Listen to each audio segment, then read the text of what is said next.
महाराष्ट्राच्या राजकारणात सध्या एक वेगळीच चर्चा रंगली आहे आणि ती चर्चा आहे धाराशिव जिल्ह्यातील भाजपच्या अंतर्गत राजकारणाची।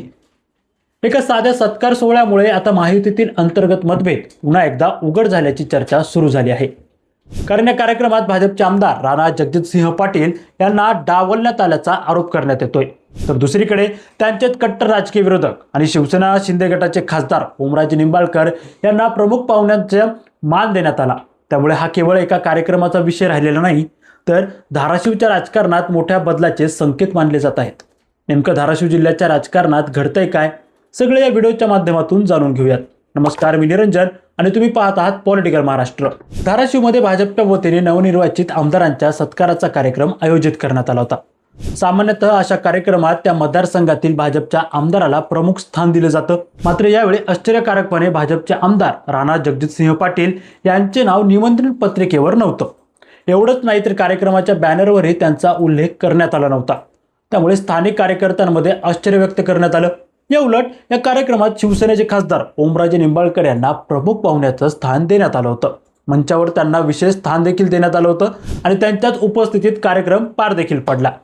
ही बाब समोर आल्यानंतर धाराशिवच्या राजकारणात चर्चांना उधाण आलं। हे प्रकरण एवढं महत्त्वाचं असण्याचं कारण म्हणजे राणा जगजितसिंह पाटील आणि ओमराजे निंबाळकर यांच्यातील जुना राजकीय संघर्ष। धाराशिवच्या राजकारणात या दोन नेत्यांमध्ये अनेक वर्षांपासून थेट राजकीय लढत होतच आली होती।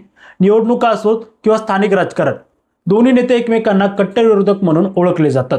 मात्र राज्यात महायुतीची सत्ता आल्यानंतर भाजप आणि शिवसेना शिंदे गट एकत्र सत्तेत आहेत। त्यामुळे या दोन्ही विरोधी गटांना आता एकाच आघाडीत काम करावं लागतंय। पण जमिनीवरील वास्तव मात्र वेगळंच असल्याचं या घटनेतून दिसून येतंय। आता प्रश्न उपस्थित केला जात आहे की भाजपच्या कार्यक्रमात स्वतःच्या पक्षाच्या आमदाराला का डावलण्यात आलं? हा केवळ आयोजकांचा निर्णय होता की यामागे काही स्थानिक गडबाजी आणि मोठं राजकीय समीकरण आहे? धाराशिव भाजपमध्ये गेल्या काही महिन्यांपासून अंतर्गत गडबाजी असल्याच्या चर्चा सातत्याने होत आहेत। काही कार्यकर्ते आणि पदाधिकाऱ्यांमध्ये वेगवेगळ्या गटांमध्ये विभागले असल्याचं बोललं जातं। त्यातच या कार्यक्रमामुळे आता आणखीन चर्चेला खतपाणी मिळालं आहे। राजकीय विश्लेषकांच्या मते एखाद्या पक्षाच्या अधिकृत कार्यक्रमात त्या पक्षाच्या आमदाराला स्थान न देणं हा केवळ प्रोटोकॉलचा मुद्दा नसतो।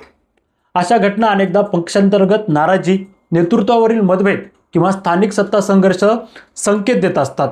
महायुतीमध्ये भाजप, शिवसेना शिंदे गट आणि अजित पवार गट एकत्र असले तरी अनेक जिल्ह्यांमध्ये स्थानिक स्तरावरील जुने राजकीय संघर्ष अद्याप कायम आहेत।